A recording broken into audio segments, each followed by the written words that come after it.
இந்த கதையில ஒரு பையனோட லைஃப் 3 செக்மெண்டா பிரிச்சு அந்த 3 காலகட்டத்தில் அவனுக்கு ஏற்படுற ரிலேஷன்ஷிப், அதுல எந்த ரிலேஷன்ஷிப் அவனோட லைஃப் லாங் கூட வருது, அவன் எந்த ரிலேஷன்ஷிப்காக ஏங்குறான் அப்படின்ற மாதிரி விஷயங்கள் எல்லாத்தையும் கடைசியில போட்டு சூப்பரா சொல்லியிருப்பாங்க. ஸோ இப்போதைக்கே அவனோட ஏர்லி ஸ்கூல் டேஸ்ல நடந்த ஒரு செக்மெண்ட்டை பார்ப்போம். இந்த கதை வந்து 90sல நடக்கிற கதை, அதாவது மொபைல் போன்ஸ்லாம் இல்லாத காலகட்டத்தில் நடக்கிற கதை. அப்போ 4th ஸ்டாண்டர்ட் படிக்கிறதுக்காக ஒரு ஸ்கூல்ல புதுசா 2 பசங்க ஜாயின் பண்றாங்க. பையனோட பேர் டக்காக்கி, பொண்ணோட பேரு ஹக்காரி. 9th ஸ்டாண்டர்ட் வரைக்கும் அவங்க 2 பேரும் அதே ஸ்கூல்ல ஒன்னா படிக்கிறாங்க. அவங்க 2 பேரும் ஒரே டயத்துல ஜாயின் பண்ணனாலேயோ என்னமோ தெரியல, பசங்க அப்பவே இந்த ஃபிளேம்ஸ்லாம் போட்டு அவங்க 2 பேரையும் கம்பேர் பண்ற மாதிரி பேசிட்டு இருப்பாங்க. அதனாலேயே அவங்க 2 பேருமே எப்பயும் டைம் தனியா ஸ்பெண்ட் பண்ணுவாங்க. லைக் ஸ்கூல் லைப்ரரியில, பிளே கிரவுண்ட்ல எல்லா டைமுமே அவங்க 2 பேரும் மட்டும் தனியா ஸ்பெண்ட் பண்ணுவாங்க. அண்ட் மார்னிங் ஸ்கூலுக்கு வரதாகட்டும், ஈவினிங் வீட்டுக்கு கிளம்புறதாகட்டும், அவங்க 2 பேர் மட்டுமே தனியா போவாங்க. அண்ட் அவங்க போற வழியில ஒரு ரயில்வே ட்ராக்கை கிராஸ் பண்ணி போற மாதிரி இருக்கும். அண்ட் அந்த இடத்துல ஒரு சீசன் ஆனா ஃப்ளவர்ஸ் அதிகமா இருக்கும். அண்ட் அந்த சீசனை இவங்க 2 பேருமே ரொம்ப லைக் பண்ணுவாங்க. அப்படியே கட் பண்ணா இப்போ 2 பேரும் 11th ஸ்டாண்டர்ட் படிச்சுட்டு இருக்க மாதிரி காட்டுறாங்க. அப்போ டக்காக்கி யாரோட ஒரு லெட்டருக்காக வெயிட் பண்ணிட்டு இருக்கான். யாரோட லெட்டர்னு பார்த்தா 9th ஸ்டாண்டர்ட் படிச்சுட்டு இருக்கும்போதே அக்காரி அவங்க அப்பா அம்மாக்கு வேற ஊர்ல ஜாப் கிடைச்சனால வேற ஸ்கூலுக்கு போயிடுவாங்க. ஸோ 2 பேருமே வேற ஸ்கூல்ல 10th முடிச்சுட்டு +1 படிச்சுட்டு இருக்க சமயத்துல லெட்டர்ஸ் மூலியமா அப்பப்போ பேசிப்பாங்க. And they started missing each other. Sometimes சில பேர் கூட இருக்கும்போது அவங்களோட பிரசன்ஸ் நம்ம ஃபீல் பண்ண முடியாது. நம்மளை விட்டு கொஞ்சம் தூரம் போயிட்டாங்கன்னா தான் ஆஹா அவங்கள மிஸ் பண்றோமே அப்படின்ற மாதிரி தோணும். ஸோ அந்த மாதிரி இவங்க 2 பேருமே ஒருத்தர் ரொம்ப மிஸ் பண்றாங்க. ஸோ எப்படா டைம் கிடைக்கும் லெட்டர் எழுதலான்ற மாதிரி வெயிட் பண்ணிட்டு இருப்பாங்க. அந்த லெட்டர் போஸ்ட் பண்றாங்களோ இல்லையோ, பட் எல்லா நாட்களுமே தூங்குறதுக்கு முன்னாடி 2 பேருமே ஒருத்தர் பேசிக்கிற மாதிரி லெட்டர் எழுதிக்கிறாங்க. அப்போ ஒரு நாள் டக்காக்கியோட அப்பாவுக்கும் வேற ஒரு ஸ்டேட்ல வேலை கிடைச்சிடுச்சு. எப்படின்னா இப்பவே இவன் அக்காரி இருக்கிற இடத்துல இருந்து ரொம்ப தூரத்துல தான் இருக்கான். இன்னும் வேற ஸ்டேட்டுக்கு மாறி போயிட்டாங்கன்னா அக்காரியை விட்டு ரொம்ப தூரமா போயிடுவான். அதனால என்ன பண்றதுன்னு தெரியலன்ட்டு ஸ்கூல்ல அவனோட ஃப்ரெண்ட்ஸ் கிட்ட எல்லாம் பேசிட்டு இருக்கான். இங்க ஷிஃப்ட் ஆகுறதுக்குள்ள ஒரு தடவையாவது அக்காரியை போய் பார்த்துட்டு வந்துடலாம்ட்டு ஒரு லெட்டர்ல அக்காரியும் டக்காக்கியும் எழுதி மீட் பண்ணலாம்ட்டு ஒரு நாள் ஃபிக்ஸ் பண்ணிடுறாங்க. அன்னைக்கு அக்காரி டக்காக்கியை பாக்குறதுக்காக 4-5 மணி நேரம் முன்னாடியே வந்து ரயில்வே ஸ்டேஷன்ல உட்காந்துடுறாங்க. அன்னைக்குன்னு பார்த்து சரியான மழை பெய்யுது. அண்ட் இப்பதான் டக்காக்கி ட்ரெயின்லயே கிளம்ப ஆரம்பிக்கிறான். மழையும் பனியும் மாறி மாறி பெஞ்சிட்டு இருக்கு. அந்த அழகான நேரத்துல இதமான காத்துல ட்ரெயின்ல போயிட்டு இருக்க சமயத்துல இவனோட பழைய நினைவுகள் எல்லாம் நினைச்சு பார்த்துட்டு இருக்கான். 9th ஸ்டாண்டர்ட் வரைக்கும் ஒன்னா படிக்கும் போது முக்காவாசி டைம் அவங்க லைப்ரரியில தான் ஸ்பெண்ட் பண்ணியிருக்காங்க. And they both are fond with Japanese literature. வேற நாட்டு மொழி கலப்படம் இல்லாம நம்ம தாய்நாட்டு மொழியோட ஒரு ரிலேஷன்ஷிப் மலரும் போது அது சீரியஸாவே ரொம்ப பியூட்டிஃபுல்லா இருக்கும். அந்த அழகான மெமரிஸ் எல்லாம் நினைச்சிட்டு இவன் ட்ரெயின்ல போயிட்டே இருக்க சமயத்துல ட்ரெயின் திடீர்னு ஒரு இடத்துல ஸ்டாப் பண்ணிடுறாங்க. இந்த இடத்துல இருந்து வேற ட்ரெயின் பிடிச்சி போகணும்ட்டு மழையினால. சரின்ட்டு டக்காக்கி வேற வழி இல்லாம அங்க இறங்கி வேற ஒரு ட்ரெயினுக்காக காத்துட்டு இருக்கான். அக்காரியும் அங்க லேட் ஆகுறதுனால பப்ளிக் டெலிஃபோன்ல அவங்க வீட்டுக்கு கால் பண்ணி இந்த மாதிரி மழையா இருக்கிறதுனால நான் என்னோட ஃப்ரெண்டு வீட்டுல தங்கிட்டு மார்னிங் வரேன்ட்டு இன்ஃபார்ம் பண்ணிடுறாங்க. எங்க டக்காக்கி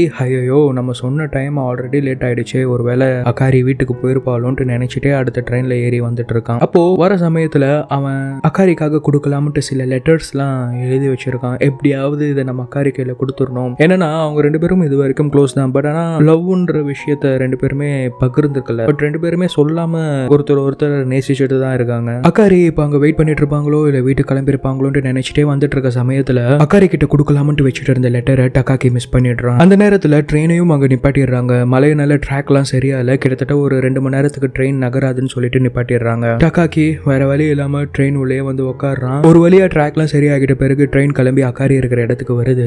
டைம் கிட்டத்தட்ட அப்போ 11:15 ஆயிடுச்சு. அப்போ டக்காக்கி மனசுலேயே நினைச்சுக்கிறான், எப்படியோ அக்காரி கிளம்பிருப்பா, நாம இந்த நைட்டை இந்த ஸ்டேஷன்லேயே ஸ்பெண்ட் பண்ணிட்டு விடிய காலில் ஃபர்ஸ்ட் ட்ரெயின்ல வீட்டுக்கு கிளம்பிடலாம்னு நினைச்சிட்டு இருக்க சமயத்துல அக்காரி அங்க இன்னும் டக்காக்கிக்காக வெயிட் பண்ணிட்டு இருக்காங்க. கிட்டத்தட்ட 3 வருஷத்துக்கு அப்புறமா இப்பதான் ஒருத்தரை நேர்ல பாக்குறாங்க. ஹே அக்காரி நீ என்ன காலேஜ் படிக்கிற பொண்ணு மாதிரி ஆயிட்டேன்றான். இவங்க நீ இன்னும் ஸ்கூல் பாய மாதிரி தான் இருக்க, மீச கூட வளரலையா இன்னும்ட்டு கலாய்க்கிறாங்க. அப்ப அக்காரி இவனுக்காக செஞ்சு எடுத்துட்டு வந்த சாப்பாடு 2 பேரும் ஒன்னா சாப்பிட்டுட்டு ஸ்டேஷனை விட்டு வெளியே வந்து பனியில 2 பேரும் ஒன்னா நடந்து போயிட்டு இருக்காங்க. அப்போ அக்காரி நம்ம ஸ்கூலுக்கு ஒன்னா நடந்து போய் எவ்வளவு நாள் ஆகுது இல்லைன்றாங்க. அப்போ அக்காரி ஒரு இடத்துல நின்று டக்காக்கி அவனோட கையை நான் கொஞ்சம் பிடிச்சிக்குவோன்னு சொல்லி கேட்டு அவனை ஹக் பண்றாங்க. அங்கேயே அந்த இடத்துலயே அவங்க 2 பேரும் அவங்களோட ஃபர்ஸ்ட் கிஷை ஷேர் பண்ணிக்கிறாங்க. சில சமயம் மொழியால அன்பை வெளிப்படுத்த முடியாத சமயத்துல முத்தத்தால அதை பகிர்ந்துக்கலாம்ன்றத அவங்களோட முதல் முத்தத்துல உணர்றாங்க. It was a beautiful day, snow falling, first time kissing. ஆஹா செம்மையா இருக்கும்ல. அந்த மாதிரி தான் அவங்க 2 பேரும் ஃபீல் பண்றாங்க. அப்புறம் அங்க பக்கத்துல ஒரு ஷெட் மாதிரி ஒரு இடம் இருக்கு. அங்க போயிட்டு ஒரே பிளாங்கெட்ல 2 பேரும் நைட்டை ஒன்னா தூங்குறாங்க. என்னதான் சின்ன பசங்களா இருந்தாலுமே they know their limits. அப்புறம் விடிஞ்சோன முதல் ட்ரெயின்லயே ஊருக்கு கிளம்புறதுக்காக டக்காக்கி வரான். ட்ரெயின்ல அக்காரி நான் உன்னை விட்டு எவ்வளவு தூரம் போனாலும் நான் உனக்காக வருவேன், லெட்டர் எழுதுவேன், நீ எனக்கு பதில் எழுது, ஐ மிஸ் யூன்னு சொல்லிட்டு அங்க இருந்து கிளம்பிடுறான். அவன் ட்ரெயின் கொஞ்சம் தூரம் போகிட்ட பிறகு அக்காரி அவங்களோட பேக்ல இருந்து ஒரு லெட்டர் எடுக்கிறாங்க. டக்காக்கி இவங்களுக்கு லெட்டர் லெட்டர் தரணும்னு நினைச்ச மாதிரியே அக்காரியும் லெட்டர்ல லவ் சொல்ற மாதிரி எழுதி எடுத்துட்டு வந்திருக்காங்க. ஆனா அவங்களோட முதல் முத்தத்துக்கு அப்புறம் அவங்க 2 பேரும் இனிமே பார்க்க மாட்டாங்கன்ற மாதிரி அக்காரிக்கு தோணிடுச்சு. அதனாலதான் அவங்க அந்த லெட்டர் கொடுக்கல. அப்படியே கட் பண்ணா இங்க டக்காக்கியோட செகண்ட் செக்மெண்ட் ஆஃப் லைஃபை பார்க்குறோம். அதாவது அவனோட காலேஜ் லைஃபை பார்க்க ஆரம்பிக்கிறோம். அப்போ டக்காக்கியோட காலேஜ்ல சுமைடான்னு ஒரு பொண்ணு படிக்கிறாங்க. இந்த பொண்ணு டக்காக்கியை பார்த்த முதல் நாள்ல இருந்தே விழுந்துட்டாங்க.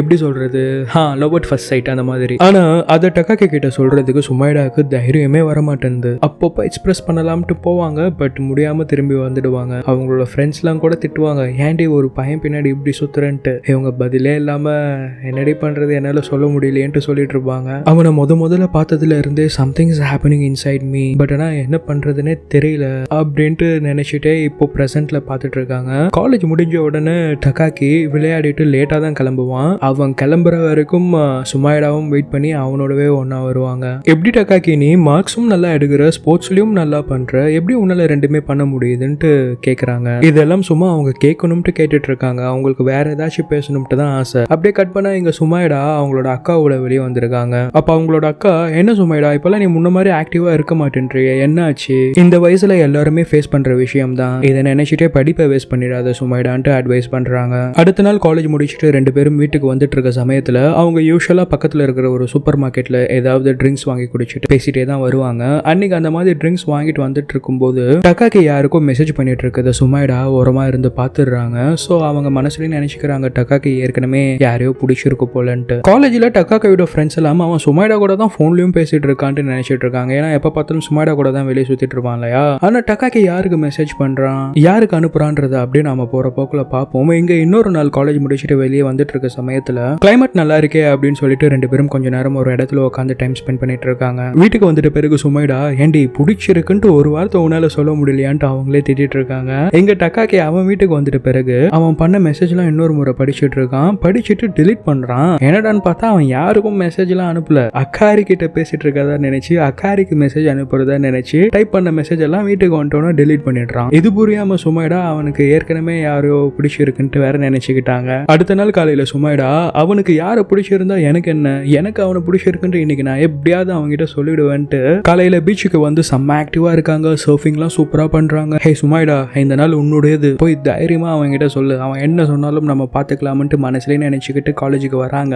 ஆனா சாயந்தரம் வரைக்கும் அந்த மனல சொல்லவே முடியல. ஐயோ கிளம்ப போறோமே, இப்பயாவது சொல்லணும்ட்டு நினைச்சிட்டே வராங்க. அப்ப யூஸ்வலா போற மார்க்கெட்ல ட்ரிங்க்ஸ் வாங்கிட்டு சுமைடா எப்பயாவது சொல்லிடுறேன்ட்டு மனசுல நினைச்சிட்டு ஷாப்ல இருந்து வெளியே வரும்போது டக்காக்கி அவனோட ஷர்ட்டை பிடிச்சி நிப்பாட்டுறாங்க. டக்காக்கி, சொல்லு சுமைடா என்ன ஆச்சுன்றான். ஏண்டா உனக்கு என்ன ஆச்சுன்னு தெரியாதா? காலேஜ்ல இருக்கிற மத்த டிபார்ட்மெண்ட் பசங்களுக்கு எல்லாம் நான் உன்னை பாக்குறேன்ற விஷயம் தெரிஞ்சிருக்கு, உனக்கு தெரியாதா? அது இல்ல தெரிஞ்சுக்கிட்டே நீ தெரியாத மாதிரி காட்டிக்கிறியா அப்படின்ட்டு கேட்கணும்னு நினைக்கிறாங்க சுமைடா. ஆனா கேட்காமலே எதுவும் இல்லைன்னு சொல்லிடுறாங்க. அன்னைக்குன்னு பார்த்தா அவங்களோட பைக் வேற ரிப்பேர் ஆயிடுது. சரி இவன் அவனோட பைக்ல சுமைடாவை கூட்டிட்டு போய் டிராப் பண்ணுவான்னு நினைச்சா வா நடந்தே போலான்ட்டு சொல்லிட்டு கூட்டிட்டு வரான். சோ ஒரு பொண்ணை எவ்வளவு அவாய்ட் பண்ண முடியுமோ அவ்வளவு அவாய்ட் பண்ற மாதிரி நடந்துக்கிறான் டக்காக்கி. இதெல்லாம் யோசிச்சுட்டே நடந்து வந்துட்டு இருக்கும்போது சுமைடா அவங்கள மீறி அழ ஆரம்பிச்சிடுறாங்க. டக்காக்கி திரும்பி, ஏய் சுமைடா என்னாச்சு, எது கழுகுற, உடம்பு கிடம்பு சரியில்லையான்ட்டு கேட்கறான். அவங்க எதுவுமே சொல்லாம தேம்பி அழ ஆரம்பிக்கிறாங்க. அந்த நேரத்துல அவங்களுக்கு முன்னாடி ஜப்பான்ல ஒரு ராக்கெட்டை லான்ச் பண்றாங்க. அப்போ சுமைடா, என் பக்கத்துல நின்றுட்டு இருக்கவனோட மனசுல என்ன இருக்குன்ட்டு என்னால தெரிஞ்சுக்க முடியல. ஆனா நாம ரொம்ப தூரத்துக்கு ராக்கெட் அனுப்பிச்சு மத்த கிரகத்துல என்ன இருக்குன்ட்டு தேடிட்டு இருக்கோம். என்ன வாழ்க்கடா இதுன்ட்டு சுமைடா வீட்டுக்கு வந்து பயங்கரமா அழுதுட்டு இருக்காங்க. இனிமே நாம டக்காக்கி கிட்ட பேசவே கூடாது. அவன் எவ்வளவு டிசிப்ளின்டா இருந்தா ஒரு பொண்ணுக்காக இவ்வளவு ட்ரூத்ஃபுல்லா இருப்பான், அவனுக்கு பிடிச்ச பொண்ணு அவனுக்கு கிடைக்கணும்ட்டு வேண்டிக்கிறாங்க. அதே சமயம் உன்ன மாதிரி ஒரு பையன் எனக்கு கிடைப்பானான்னு தெரியல, நான் உன்னை தினமும் கனவுல பார்ப்போம்ட்டு நினைச்சுக்கிறாங்க. அவள் கனவில் அவன் வருவான், அவளை பார்த்து சிரிப்பான், அவன் கனவில் யார் வருவார். அக்காரி தான் வராங்க இன்னும். ஆனா சிரிக்க வைக்கிறதுக்கு வர மாதிரி தெரியல, தினமும் அழ வச்சிட்டு இருக்காங்க டக்காக்கிய. இங்க கட் பண்ணா டக்காக்கியோட அடுத்த ஸ்டேஜ் காட்டுறாங்க. இப்போ அவன் ஒரு கம்பெனில ப்ரோக்ராமரா ஒர்க் பண்ணிட்டு இருக்கான். காலேஜ்ல சுமைடா நினைச்ச மாதிரி அதுக்கு அடுத்த நாள்ல இருந்து அவங்க டக்காக்கி கிட்ட பேசவும் இல்ல. இவனும் என்ன ஆச்சு ஏதாச்சுன்ட்டு சுமைடாவை போய் ஒரு வார்த்தை கேட்கவும் இல்ல. இப்ப வேலை பார்க்குற இடத்துல ஒரு பொண்ணு அவனை லவ் பண்றாங்க. அவங்க கிட்ட வேற வழி இல்லாம இவன் பேசிட்டு இருக்கான். ஒரு நாள் சடனா கால் பண்ணி, இனிமே நீ என்கிட்ட பேசாத, நீ வேற யாராவது கட்டிக்கொண்டு அந்த பொண்ணு கிட்ட சொல்லிடுறான். ஏன்னா அக்காரி இன்னும் மனசுல நினைச்சிட்டு வேற ஒரு பொண்ணு கிட்ட அவனால பழக முடியல. சோ அவங்க கிட்ட அப்படி சொல்லிட்டு தினமும் அவங்கள ஆபீஸ்ல பார்க்க முடியாதுன்றதுக்காக ஒர்க் ஃப்ரம் ஹோம் வாங்கிட்டு வீட்லயே ஒர்க் பண்ணிட்டு இருக்கான். ஏண்டா இவ்வளவு ஃபீல் பண்றவன் அக்காரி எங்க இருக்காங்கன்ட்டு தேடலாம் இல்லன்ட்டு நமக்கு தோணலாம். அவன் தேடாமலாம் இல்ல, தேடி எங்கேயுமே கிடைக்கல. சரி இப்ப அக்காரி எங்க தான் இருக்காங்கன்னு பார்த்தா அவங்க ஆல்ரெடி இருந்த இடத்துல இருந்து வேற ஒரு ஊருக்கு ஷிஃப்ட் ஆகி இப்ப அவங்களுக்கு அலைன்ஸும் ஃபிக்ஸ் ஆகிருக்கு. இருக்கு. அப்ப அவங்க அப்பா அம்மா கிட்ட என்னோட பழைய ஸ்கூல் ஃப்ரெண்ட்ஸை இன்வைட் பண்ணிட்டு வரேன்ட்டு சொல்லிட்டு கிளம்புறாங்க. ஆனா அங்க அவங்களுக்கு யாருமே தெரியாது. டக்காக்கியோட மெமரிஸ் அங்க ஒரு முறை போய் ஃபீல் பண்ணிட்டு அவனுக்காக வச்சிருந்த பொருட்கள், அவன் இவங்களுக்காக கொடுத்த பொருட்கள் எல்லாத்தையும் அங்கேயே வச்சுட்டு வரணும், ஒரு முறையாவது நாம அந்த இடத்துக்கு போயிட்டு வரணும்ன்றதுக்காக வராங்க. அந்த நேரத்துல டக்காக்கிக்கும் அகாரிக்கும் பிடிச்ச ஸ்னோ சீசன் நடந்துட்டு இருக்கு. டக்காக்கியும் சரி ஃபைனலா ஒரு முறை நாம அந்த இடத்துக்கு போயிட்டு வரலாம்ட்டு அவனும் கோஇன்சிடென்ட்டா அவங்க 2 பேரும் 90s ஒன்னா படிச்ச ஸ்கூல் இருக்கிற ஏரியாவுக்கு போறான். அங்கதான் கோஇன்சிடென்டலா அகாரியும் வந்துட்டு இருக்காங்க. 2 பேருமே வர வழிகள்ல அவங்களோட பழைய மெமரிஸ் எல்லாம் நினைச்சு பார்த்துட்டே வராங்க. ஸ்கூலுக்கு அவங்க ஒன்னா வரதாகட்டும், ஸ்கூல் முடிஞ்சோன்னா 2 பேரும் வீட்டுக்கு ஒன்னா போகிறதாகட்டும், அவங்க தினமும் பேசிக்கிறதுக்காக எழுதின லெட்டர்ஸ், சம்டைம்ஸ் லெட்டர்ல என்ன எழுதுறதுன்னு தெரியாம நைட்டு ஃபுல்லா முழிச்சிட்டு இருந்த சமயங்கள், இன்னைக்கு ஏதாவது லெட்டர் வந்திருக்கான்ட்டு ஆர்வமா போஸ்ட் பாக்ஸ்ல போய் தேடின நேரங்கள், இந்த மாதிரி அவங்களோட பழைய நினைவுகள் எல்லாத்தையும் நினைச்சு பார்த்துட்டே வந்துட்டு இருக்காங்க. அகாரி கடைசியா அவனோட நினைவை நினைச்சிட்டு நம்மளோட புது வாழ்க்கையை ஆரம்பிக்கலாம்னு நினைச்சு வந்துட்டு இருக்காங்க. டக்காக்கி அகாரி இன்னும் நமக்கு கிடைக்க மாட்டாங்களான்ற எண்ணத்துல வந்துட்டு இருக்கான். இந்த நேரத்துல டக்காக்கிக்கு சுமைடாவோட எண்ணமும் வந்து போகுது. ஒரு வழியா 2 பேருமே அந்த இடத்துக்கு வந்துட்டாங்க. இந்த மெமரிஸ் எல்லாம் நினைச்சு பார்த்துட்டே அவங்க 2 பேரும் ஒன்னா நடந்து போன இடங்கள்ல எல்லாம் இப்போ தனியா நடந்து போயிட்டு இருக்காங்க. அண்ட் அவங்க தினமும் ஸ்கூல் போறதுக்காக கிராஸ் பண்ற ரயில்வே ட்ராக்கை கிராஸ் பண்ண வராங்க. அப்போ 2 பேருமே ஒருத்தரை கிராஸ் பண்ணி தான் போறாங்க. But they didn't recognize each other. ட்ராக்கை கிராஸ் பண்ணிட்ட உடனே திரும்பி பார்க்கலாம்ட்டு திரும்பினா அந்த நேரம் பார்த்து சடனா ஒரு ட்ரெயின் வந்துடுது. அது அக்காரியா தான் இருக்கணும்ட்டு ட்ரெயின் போற வரைக்கும் டக்காக்கி திரும்பி வெயிட் பண்ணிட்டு இருக்கான். ஆனா அக்காரி அது டக்காக்கியா இருந்துடக்கூடாது, அவனை திரும்பி என்னால மீட் பண்ண முடியாதுன்ட்டு ட்ரெயின் போறதுக்குள்ள அவங்க ஸ்பீடா அந்த இடத்தை விட்டு கிளம்பிட்டாங்க. டக்காக்கிக்கு எப்படி ரியாக்ட் பண்றதுன்னே தெரியல. திரும்பி ஓடி போய் அக்காரியை தேடணும்ட்டும் அவனுக்கு தோணல. அக்காரி இவனை பார்க்கணும்னு நினைச்சிட்டு இருந்தா இவன் வெயிட் பண்ண மாதிரி அவங்களும் வெயிட் பண்ணிருப்பாங்கல்ல. சோ அவங்க இவனோட லைஃப்ல திரும்பி வரக்கூடாதுன்னு முடிவு பண்ணனாலதான் போயிருக்காங்க. அதே மாதிரி நாமளும் நம்ம லைஃப் இனிமே பார்க்கலாம்னு நினைச்சிட்டு டக்காக்கியும் வந்துடுறான். அப்படியே படத்தையும் முடிக்கிறாங்க.